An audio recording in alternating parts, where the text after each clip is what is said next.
നിഴലായി കൂടെയുള്ളൊരമ്മേ, നിഴലായി കൂടെയുള്ളൊരമ്മേ. പരിശുദ്ധ കന്യകാമറിയത്തിന്റെ സ്വർഗാരോപണം ഒരുക്കം ഓഗസ്റ്റ് 10. സഹനത്തിന് പിന്നാലെ വരുന്ന ദൈവകൃപ. കത്തോലിക്ക സഭയ്ക്കു വേണ്ടി തീയിൽ വെന്തുരുകി രക്തസാക്ഷിത്വം വരിച്ച വിശുദ്ധ ലോറൻസിന്റെ സഹനശക്തി കണ്ട് സഭാവിരുദ്ധർ പോലും തങ്ങൾക്കും ക്രിസ്ത്യാനികളാകണമെന്ന് വിളിച്ചു പറഞ്ഞു. മറിയത്തിന്റെ സഹനവും രക്ഷാകരമായി. സകല തലമുറകളും പരിശുദ്ധമ്മയെ അനുഗ്രഹീത എന്ന് വിളിക്കുന്നു. നമുക്ക് പ്രാർത്ഥിക്കാം. ഓ ഈശോയെ, ഞങ്ങളുടെ ജീവിതത്തിലെ സഹനങ്ങൾ അങ്ങയുടെ കുരിശിലെ പീഡാസഹനങ്ങളോടുള്ള പങ്കുചേരലാണല്ലോ.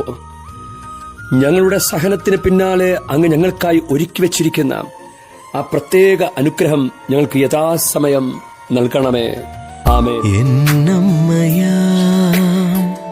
മറിയാമ്പികേ, നിൻ പൈതലായി ഞാൻ വളരാൻ എന്നഭയം തവ പാദാന്തികം നിൻ സുതനെ പോലെ കാക്കണം.